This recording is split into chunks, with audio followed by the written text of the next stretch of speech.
Aujourd'hui, on va faire des macarons. Des fois, c'est un peu difficile, mais si on prend quelques précautions, on peut y arriver. Moi, je vois ça comme une recette défi parce que je l'ai raté souvent. J'ai compris qu'il y avait quelques trucs et puis il y a moyen de le faire. Alors, ça nous prend une tasse et 3/4 de sucre à glacer, une tasse de poudre d'amande, 3 blancs d'œufs à température de la pièce. Si vous êtes comme moi, vous ne pensez jamais de les sortir d'avance. On peut les mettre encore dans leur coquille, dans de l'eau tiède, les laisser réchauffer un peu, puis ça fait la job. Ça nous prend 1/4 de tasse de sucre blanc, 3 cuillères à table de poudre de cacao et 1/4 de cuillère à thé de crème de tarte. Et la première chose qu'il faut faire, c'est tamiser le sucre à glacer avec la poudre d'amande. Alors, on va commencer ça. Ça, c'est une étape absolument essentielle. Si on ne fait pas ça, c'est sûr que ça ne marchera pas. Puis, on est supposé les tamiser ensemble. En général, je les tamise plusieurs fois, puis j'en renverse toujours un peu à côté. Ça aussi, c'est absolument essentiel. Une fois qu'on a tamisé le sucre à glacer avec la poudre d'amande, on va aussi tamiser notre cacao. La prochaine étape, c'est de monter les blancs d'œufs en neige. Donc on commence doucement et on rajoute un petit peu de crème de tarte. Ça va aider à stabiliser.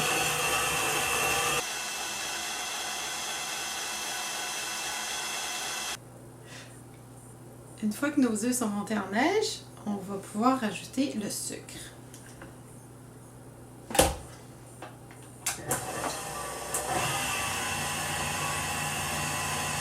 Ça, on va laisser battre ça pendant 8 à 10 minutes. Maintenant, on va délicatement mélanger nos blancs d'œufs en neige dans notre mélange.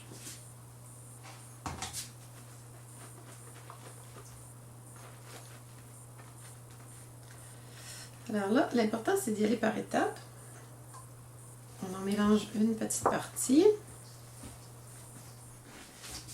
on y va à peu près en 3 étapes pour comme plier les blancs d'œufs dans le temps pour temps, qui est le mélange de poudre d'amande et de sucre à glacer, dans notre cas de cacao. Il faut vraiment y aller délicatement, parce que si on mélange trop, on va perdre nos bulles, puis nos macarons ne seront pas beaux. Puis si on ne mélange pas assez, ça ne marchera pas non plus.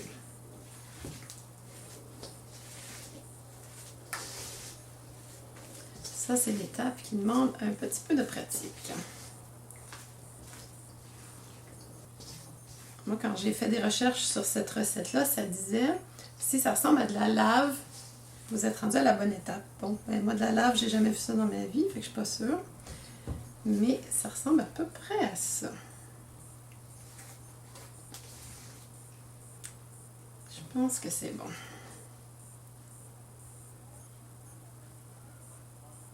Okay. Maintenant, on va les mettre en place. Pas besoin de moule spécial. Juste du papier parchemin sur une tôle à biscuits, ça fait l'affaire.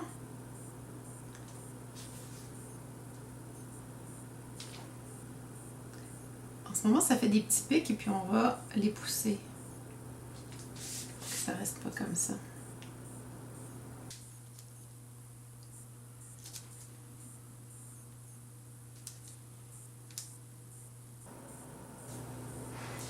L'autre truc important, c'est une fois qu'on les a mis en place, il faut enlever les bulles d'air.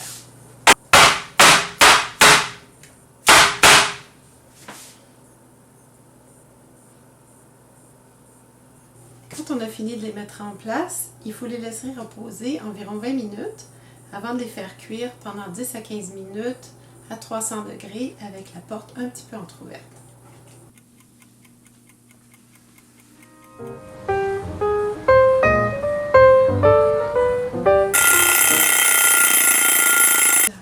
Ils sont super beaux!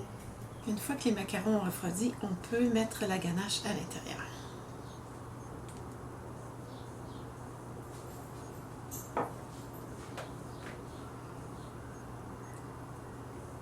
le principe, il faut les laisser refroidir dans le frigo à peu près une journée, mais c'est pas une mauvaise idée de les tester.